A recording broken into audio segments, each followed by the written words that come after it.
Hi everyone, and welcome to another episode of T-Dog RC. We are back in the hangar with the Spitfire. This is just going to be a quick video. You'll have to excuse me, I've got hiccups. But yeah, this is just going to be a quick video. Got to do some repairs on the Spitfire, but the crazy thing is I've not even managed to Maiden it yet. But I'm talking about doing repairs. Principal reason being I cannot take this thing off. I've read lots of reports online that people are struggling with this on anything but a nice smooth tarmac runway.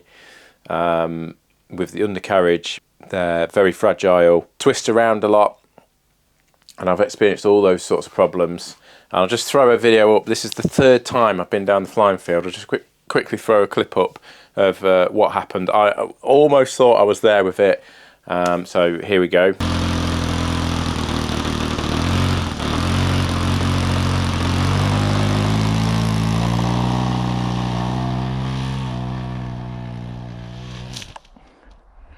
Okay, so that's what happened, and this is what I have ended up with. So there's my undercarriage now. Very nice, as you can see, just completely bent. Now it's a real shame because these undercarriage are quite nice. They've got quite nice bit of detail on them. They're oleos, so they've got suspension. See if we can get that into focus. And they've got the little sort of trailing arms on them like that, and they look pretty cool, but completely flimsy. So I've got to do something about it, otherwise I'm basically just never going to be able to fly this thing. So what I've decided to do is I'm going to take those undercarriage out of the retracts, but I'm going to leave the retracts in place. And then in the kit you get the parts to put, because actually as it comes out the box, if you just buy the kit, it doesn't have retracts, just has standard fixed undercarriage, and you get various parts to put the fixed undercarriage on, and you have to buy the retracts separately. So they're like £100 and something, $100 or odd dollars. So it's a bit frustrating really, but you know, if you're flying off tarmac then fine, but unfortunately I'm trying to get it off grass.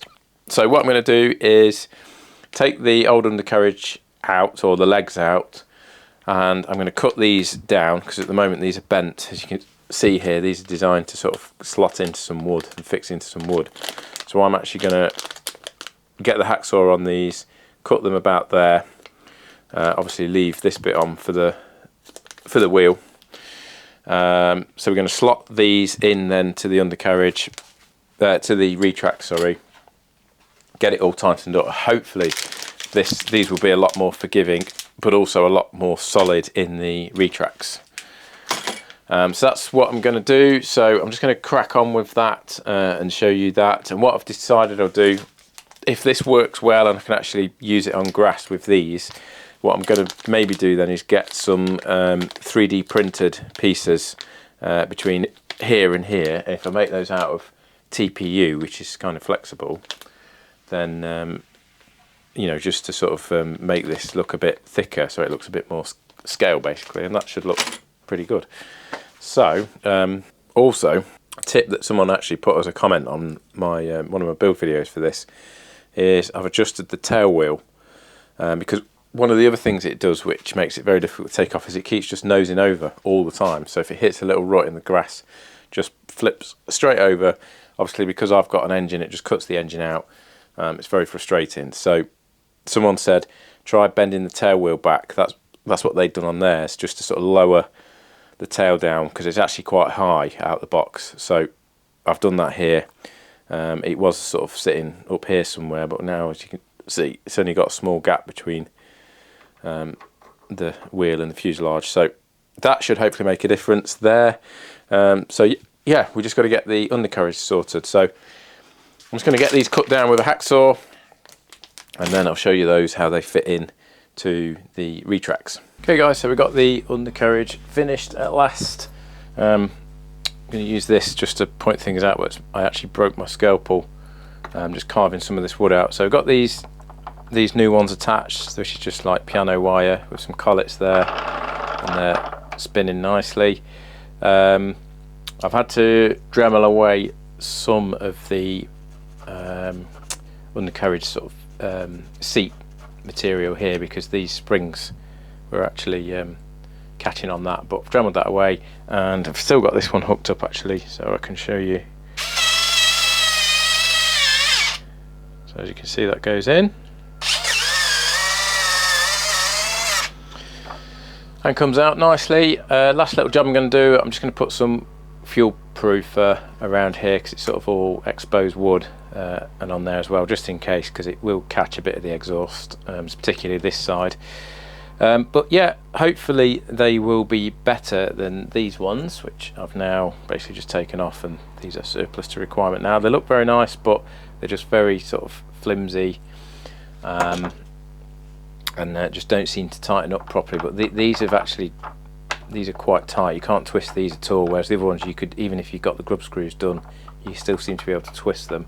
So I think it was just so much movement in the actual mechanism. Obviously these don't look anywhere near as cool, but I'm hoping that they will do the job, and I'll finally be able to take this thing off. And we are going to try and Maiden this thing again for about the 4th time. As you can see, I've got some new undercarriage on it, just made them nice and simple out of piano wire. Hopefully these will be a lot more reliable than the ones that came with it. Okay guys, rather stupidly I've left the canopy hatch at home, but it should be okay. We'll still give it a go. So here we go, hopefully maiden flight of the Spitfire. Let's see.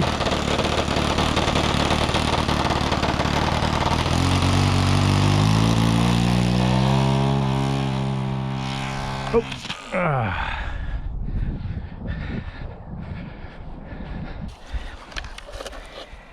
It's destined not to fly. It's absolutely destined not to fly. Well, that's the end of that, I think. I don't know what to do now. It's actually not that bad. The wings are absolutely fine. The undercarriage are perfectly fine. It's not affected the wings because it's just ripped the wing mounting area out, so the wings are fine. I don't literally think there's a mark on them. Pretty much the fuselage is okay. It's just the front end, it's ripped the engine mount off, and some of the firewall and stuff like that. But I'm really just getting sick of it. Like, I don't know what I need to do to get this thing to fly, and I don't know how much effort I can be bothered to put into it, because I've not even got the thing, you know, that's the highest it's been off the ground just there. I don't know why it just went to the left. Everything was level, you know, everything was sort of pre-trimmed level.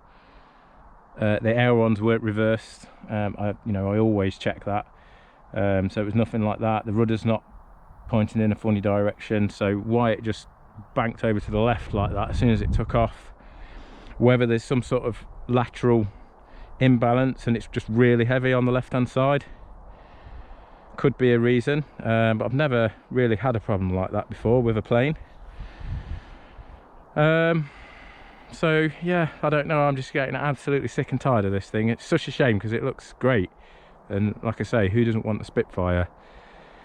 But I can't bring myself to just throw it in the bin because it's too much of a nice model for that. But I don't know, I'll maybe try again, but it might be a little while before you see. I mean, we can't even call that a maiden, can we? It barely even got off the ground. But it might be a while before we see it back on the channel, because I'm just so sick of it, to be honest. This is the 5th time I've been down the flying field with it and not even got it off the runway basically. So there we are. Anyway, that's part of the hobby. Sometimes you win, sometimes you lose. Just frustrating when obviously you've spent, I wouldn't mind if I flown it around and crashed it, at least I had some flying out of it, but it's just so annoying when you spent all that time on it, and money, and you can't even get the thing off the ground. But we'll see. I'll get it home and strip the front off and see how bad it is, and then we'll take it from there. But anyway guys, as I say, that's just the way this hobby goes sometimes you have good luck, sometimes you have bad luck. You just got to move on really. So not much to enjoy in that video, but if you did enjoy it, then hit the like button, hit the subscribe button if you like following along to the channel. And thanks for everyone who already subscribes and all the supporters of the channel, and I'll see you soon for the next one.